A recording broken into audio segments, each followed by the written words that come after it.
Bonsoir à tout le monde. Bonsoir dans vos maisons. Nous espérons que chacun de nous, chaque famille, chaque foyer, chaque couple se porte bien dans la grâce du Seigneur. Et nous sommes là encore ce soir pour nous entretenir dans la parole de Dieu. Et nous prions que ce moment soit vraiment un moment de partage, d'édification.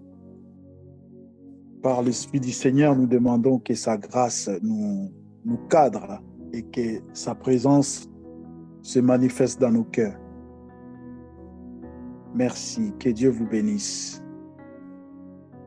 Merci beaucoup, mes sœurs, et merci à tout le monde. Ce soir, nous sommes là, nous voulons prendre nos Bibles rapidement. J'ai un verset qui m'est passé à la tête depuis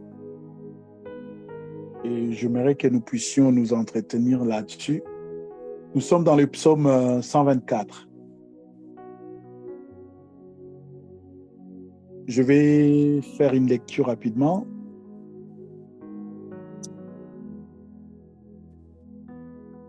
Verset 1er, Cantique des degrés de David. Sans l'Éternel, qui nous protégea, qu'Israël les dise. Sans l'Éternel, qui nous protégea.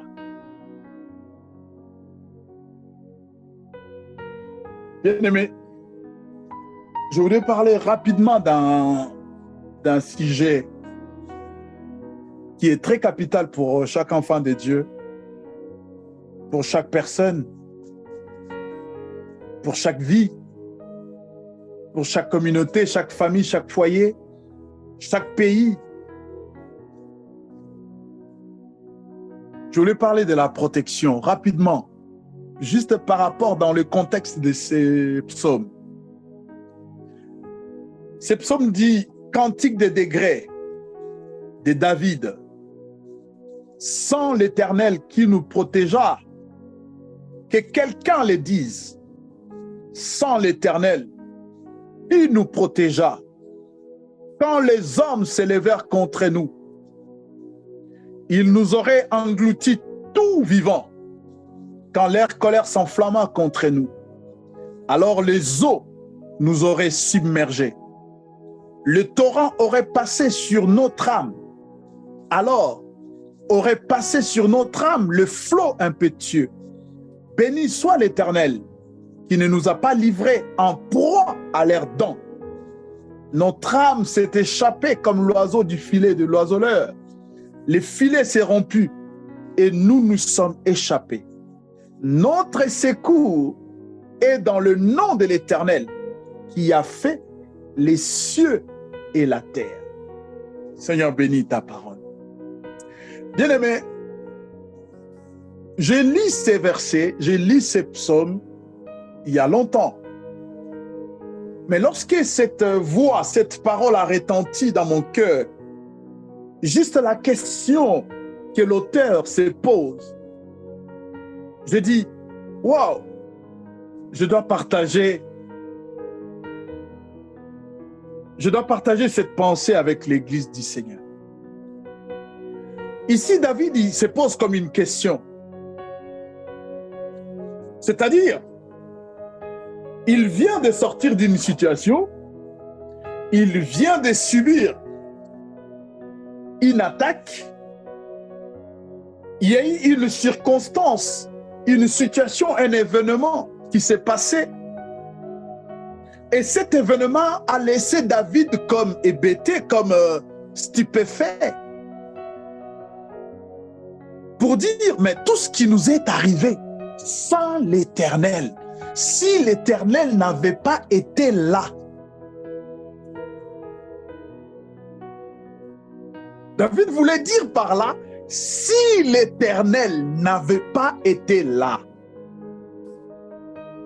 Et il dit que quelqu'un le dise, qu'Israël le dise, que quelqu'un ce soir le dise, tout ce que j'ai vécu, tout ce que je vis, tout ce que je vois, tout ce qui m'arrive, tout ce qui m'est arrivé, sans l'Éternel, que serais-je aujourd'hui?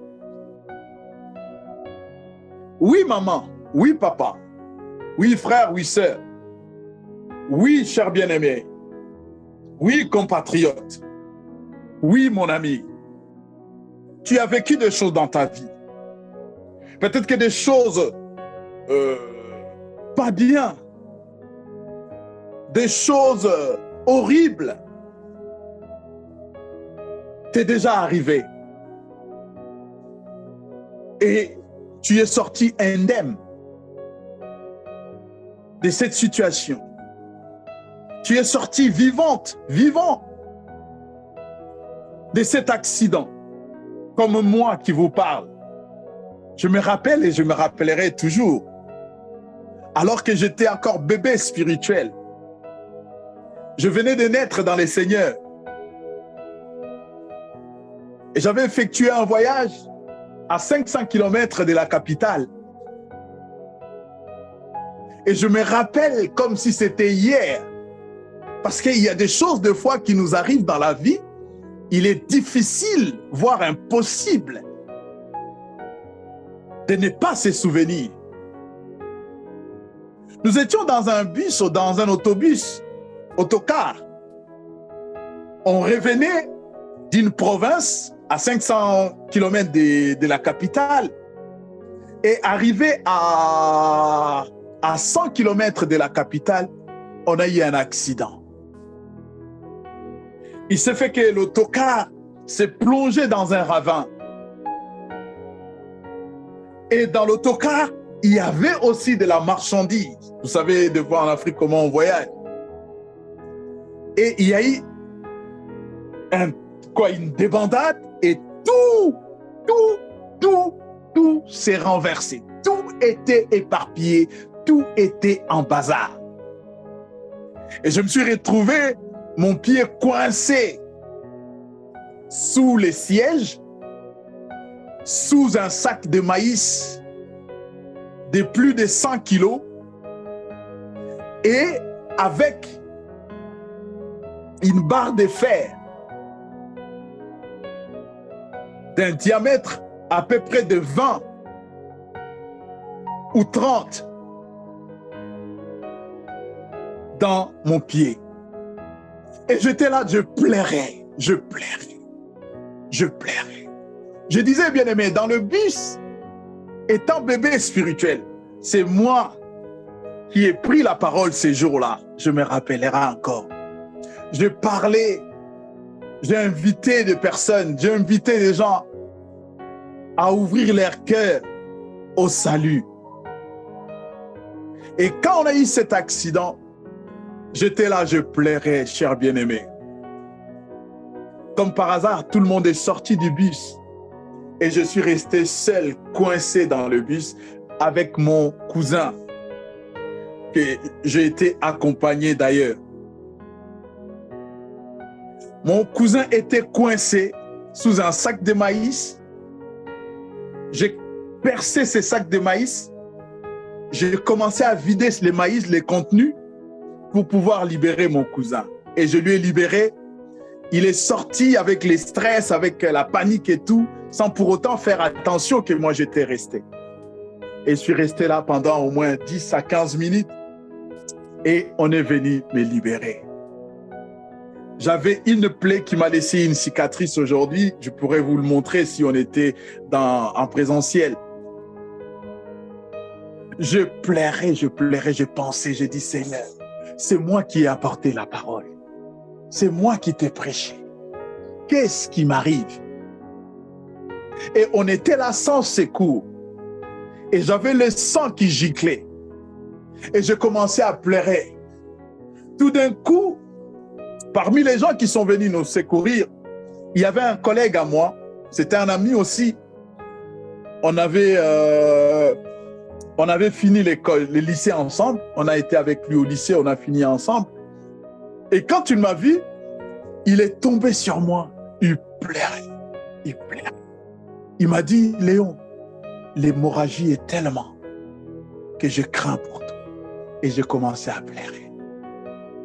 Bien-aimé dans les Seigneurs, comme Moïse, comme David, pardon, a dit, sans l'Éternel qui aurait pu me sauver.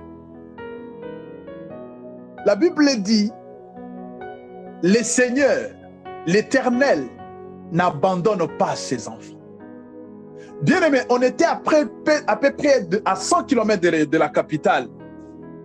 Le Seigneur nous a envoyé un minibus. Alors que l'espoir s'était envolé. D'ailleurs, j'ai oublié. J'ai vu une fille qui était juste devant moi. D'ailleurs, apparemment, c'était la seule qui était morte dans l'accident. Juste devant moi. Son siège était devant et moi, j'étais juste derrière elle. Et je pleurais, bien-aimé. Le Seigneur nous a secourus par un minibus. J'arrive comme ça à la polyclinique qui devrait s'occuper de ma blessure. Tout le monde était là. Les aides-soignantes, les assistants, comme on appelle chez nous et tout. Ils étaient là et en train de parler avec la personne qui nous avait accompagnés, comme quoi mon cas était tellement compliqué parce que le professeur, les chirurgiens qui étaient des services dans cette polyclinique, il ne venait pas les jours où nous, on a eu l'accident. Parce qu'il était professeur à l'université. En même temps, il travaillait dans cette polyclinique. On était là, on pleurait. Et on m'a envoyé une infirmière pour me donner les premiers soins, c'est-à-dire de nettoyer un peu ma plaie et tout. Elle était en train de faire, moi, j'étais en train de pleurer. Et on attendait un véhicule pour m'amener à l'hôpital à grande, comment on appelle, l'hôpital général, Mama Emo. Chers bien-aimés, je vous dis, c'est ces jours-là que j'avais réconforté, j'avais affirmé ma foi au Seigneur. L'infirmière qui était en train de me raser pour désinfecter la plaie, elle me regarde, elle était stupéfaite, elle me regarde. Elle a arrêté de nettoyer ma plaie. Elle m'a dit, messieurs, dites-moi, quel Dieu vous priez? Quel est votre Dieu? J'ai dit, pourquoi, maman? La dame, elle m'a dit, ça faisait au moins 8 ou 9 ans qu'elle était dans cet hôpital. Elle n'avait jamais vu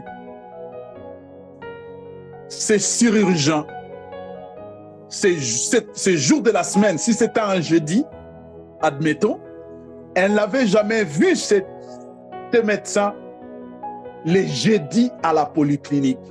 Parce que les jeudis, il a cours à l'université.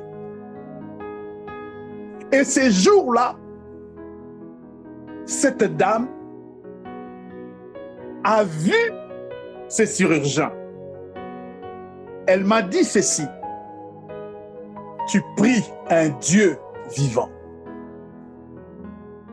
Et le chirurgien est venu, on a préparé la salle d'op, je suis rentré dans la salle d'op, il m'a donné des soins, il m'a traité, il m'a opéré, il a fait tout ce qu'il avait à faire, et voilà. C'était juste pour illustrer, bien-aimé. Quand David il dit, sans l'Éternel, il nous protégea. Dans la protection, il y a l'intervention. Le Seigneur, il vient protéger par une intervention divine. Il vient protéger par quelque chose de l'extérieur. Il dit ça 2 fois. Sans l'Éternel qui nous protégera. Je ne sais pas, toi qui me suis, toi qui es là avec moi, je ne sais pas qui est celui qui te protège. Peut-être que c'est ton amulette. Je ne sais pas. Peut-être que c'est une statuette. Je ne sais pas. Peut-être c'est des incantations, c'est des prières. Je ne sais pas. Mais une chose est vraie. Une chose est vraie. L'Éternel protège ses enfants. L'Éternel prend soin des siens. Même lorsque nous pensons qu'il n'est pas là, il est là. Lorsque l'espoir s'envole, lorsque nous avons comme l'impression que nous sommes seuls, il est là. David, il dit, il était dans une position de proie. Ses adversaires allaient tout simplement l'engloutir, vivant. Mais malgré leur colère, malgré leur attitude, malgré leurs projets, leurs plans, l'Éternel était là pour assurer sa protection. Bien-aimé, tu n'as pas besoin de voir pour croire. Tu as besoin de croire avant de voir. C'est ça en fait l'évangile. Cela peut paraître paradoxal, mais c'est ça l'évangile. Je ne peux pas vous dire le contraire. L'évangile, c'est croire avant de voir. Je crois parce que j'ai une conviction. Je crois parce que j'ai une certitude. Je crois parce que il y a quelque chose qui a pénétré mon intérieur, qui m'a convaincu. Je ne crois pas comme un idiot. Je crois après réflexion. Je crois après méditation. Je crois après que j'ai été convaincu. Et David, il dit, sans l'Éternel, qui nous protégea. Par là, nous voulons dire que la protection n'est qu'au nom de l'Éternel. Par là, nous voulons dire, comme David le dit encore plus loin, le nom de l'Éternel est une tour forte, et le juste y court, il se trouve en sécurité. Où quelle est ta protection? Qui est ton protecteur? Qui est celui qui te protège? Chers bien-aimés, il y a des gens dans ce monde, ils se sentent en sécurité parce qu'ils ont beaucoup d'argent. Ils se sentent en sécurité parce qu'ils ont beaucoup de femmes. Ils se sentent en sécurité parce qu'ils ont beaucoup d'amis, parce qu'ils ont beaucoup d'enfants, parce qu'ils ont un bon boulot, un bon salaire. Il y en a, ils sont en sécurité parce qu'ils ont le pouvoir. Ils ont des hommes, ils ont des armes. Ils ont la sécurité. Mais la Bible dit, les secours de l'homme n'est que vanité. Et je l'ai dit autrement, la protection de l'homme n'est que vanité. Seul qui a tout pour notre protection, c'est celui qui nous a créés. C'est celui qui connaît, qui sait de quoi nous sommes formés. C'est celui qui sait qu'ici, je n'ai pas besoin de le protéger parce qu'il est censé, il a l'intelligence, il a la conscience, il a le discernement et il peut réfléchir pour ne pas tomber dans un piège. Qu'est-ce que je veux dire par là? Des fois, bien-aimés, il y a des choses qui sont à notre portée. Je ne peux pas, je donne un exemple banal. Je ne peux pas, en marchant dans la rue, je sais que j'ai peur des chiens, je vois un pitbull et je veux commencer à lui balancer des pierres ou commencer à jouer au cache-cache avec lui. Là, franchement, ces chapitres, ces versets, ça risque de ne pas fonctionner. Encore un exemple. Je suis au 2e étage. J'ai dit, l'Éternel est mon berger. Sa houlette et son bâton me rassurent. Je vais montrer au monde que moi, je peux sauter du deuxième, du troisième, voire du sixième étage. La main de l'Éternel, car il est écrit, il enverra ses anges qui me prendront, qui ne permettront pas que mon os se casse. Là, bien-aimé, la parole risque de ne pas s'accomplir. Pourquoi? Parce que ça, c'est une bêtise. C'est ce qui arrive souvent. Lorsque nous pensons que par les efforts, par notre contribution, par notre influence, par notre travail, par nos œuvres, voilà, nous pouvions influencer la main de Dieu d'une façon favorable sur nos vies. Non. L'Éternel les fait. La protection qui nous est assurée, cette protection, nous l'avions sur le plan de l'alliance, sur le plan de l'appartenance, sur le plan de la filiation.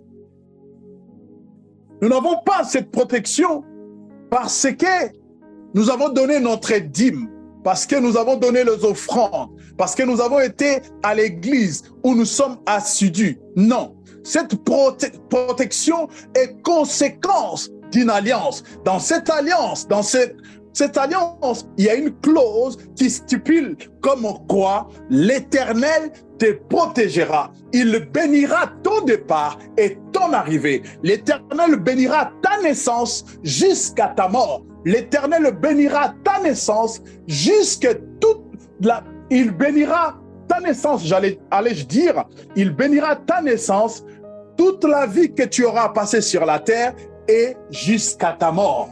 C'est une clause qui est dans l'alliance. Ce n'est pas quelque chose qui émane des œuvres. La Bible dit dans Éphésiens chapitre 2, versets 8 à 9, nous sommes sauvés par la grâce. Et dans la soteriologie, dans le salut, il y a la protection. Dans le salut, il y a les survies. Dans le salut, il y a le salut. Dans le salut, il y a le sauvetage. Il y a la protection. Il y a la main de Dieu. Il y a l'intervention divine. Il y a l'ombre de l'Éternel, sa main qui nous couvre. C'est dans le salut. C'est un package. Ce n'est pas quelque chose que nous achetons à part. Ce n'est pas quelque chose que nous avions parce que nous avons invoqué le sang de Jésus ou parce que nous avons invoqué le nom de Jésus. Non, c'est dans le package. C'est dans le package. Le salut n'est pas quelque chose, ce n'est pas un achat en détail.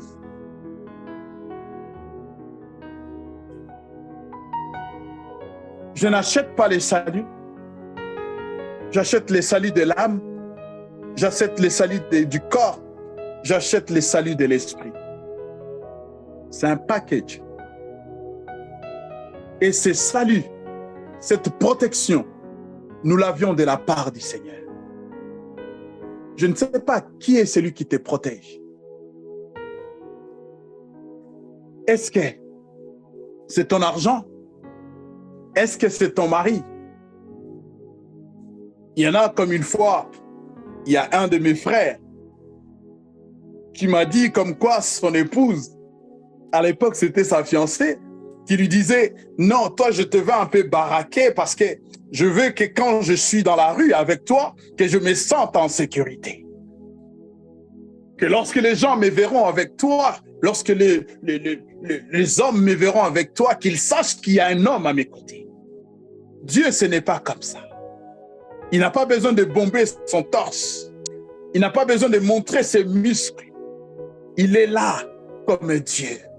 Même lorsque nos ennemis s'enflamment, lorsque nos ennemis sont en colère contre nous, il nous assure sa protection. Lorsque nos ennemis souhaitent que nos âmes passent comme le flot impétueux, il est là, il nous assure la protection. Lorsque nos ennemis pensent que nous sommes livrés à leur proie, nous sommes livrés en proie, à leurs dents, il est là comme protecteur. Et il fait échapper notre âme du filet du l'oiseleur, du piège de l'ennemi, de tout ce qui n'est pas de lui. Le piège que l'ennemi nous tente. Bien-aimés, nous n'avons pas la force. Nous n'avons pas la force de les défaire. C'est la main de Dieu qui défait ces pièges, qui nous épargne du danger, qui nous fait passer outre, qui nous protège du malin. Alléluia. Et le Seigneur Jésus dira un jour, ceux qui sont entre mes mains, personne ne peut les ravir. Ceux que j'ai sauvés, je les ai sauvés à jamais. Et personne ne peut les ravir de ma main. Parce qu'ils sont sauvés. Ils sont sous la protection divine. Ils sont protégés. Et maintenant, ça dépend de chacun de nous, comment il considère son Dieu, comment il considère son salut. Il y en a certains qui pensent que dans leur salut, il n'y a pas la délivrance. Il faudrait aller la chercher ailleurs. Il faudrait aller la chercher autre part. Il faudrait aller la chercher encore. Ou bien la délivrance est un bonus. Je ne sais pas. Cela dépend de tout un chacun de nous, comment il considère les saluts. Notre secours est dans le nom de l'Éternel, qui a fait les cieux et la terre. Moi, mon secours n'est pas dans ma beauté, n'est pas dans mes richesses, n'est pas dans ce que je possède, n'est pas dans ma force. Mon secours est dans le nom de l'Éternel. Et dans Ésaïe chapitre 26, la Bible dit, « Voici, je mise en Sion une pierre de grande prix, de grande valeur, pardon. Une pierre que j'ai placée en Sion. Cette pierre sera une pierre d'achoppement pour les uns, mais pour tout seul, pour tout celui qui la prendra pour refuge, il n'aura pas hâte de fuir. Et cette pierre, c'est le Christ. Cette pierre, c'est le roi de Dieu. Cette pierre, c'est l'envoyé de Dieu. C'est Jésus. Qui te protège, cher bien-aimé? Je sais que tu as beaucoup de problèmes. Je sais que les choses ne vont pas comme tu voudrais que ça aille. Mais laisse-moi te dire une chose. Si tu as foi en Christ, si tu crois en Jésus, tu crois que la parole de Dieu est la vérité, accroche-toi dans les promesses de Dieu. Accroche-toi à la parole de Dieu. Accroche-toi à ce que Dieu t'a dit. Dieu m'a dit tout à l'heure, sans l'Éternel, qui nous protégera? Et je commençais à réfléchir. Si je vous dis le temps que j'ai pris pour réfléchir par rapport à cette phrase, vous ne me croirez pas, mais ce n'est pas important.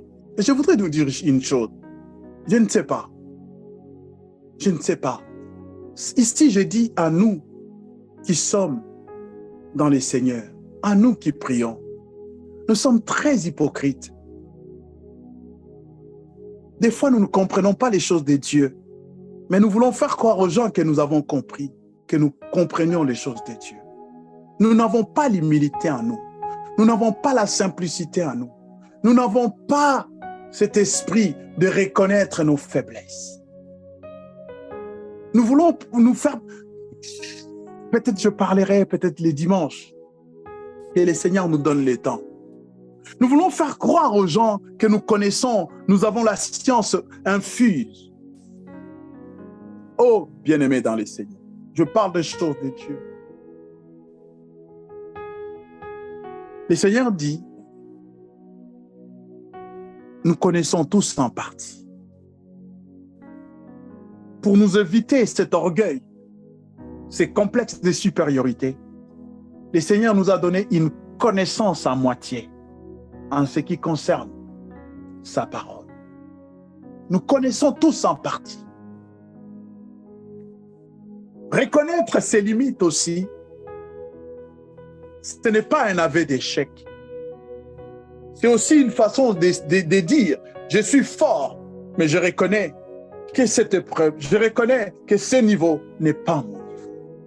C'est aussi une marque de grandeur. Reconnaître ses faiblesses, reconnaître ses incapacités, c'est aussi une marque de grandeur. Je prie que dans vos maisons, que dans vos vies, dans vos relations, dans vos foyers, quelles que soient les épreuves dans lesquelles vous êtes en train de passer, je prie que la grâce de Dieu vous visite. Je prie que la main de Dieu soit sur vous. Je prie que le Seigneur vous protège. Si vous êtes malade, je prie que vous puissiez découvrir la vie, vous puissiez être guéri par le meurtrissure de Christ. Je l'ai dit et je le proclame au nom de Jésus.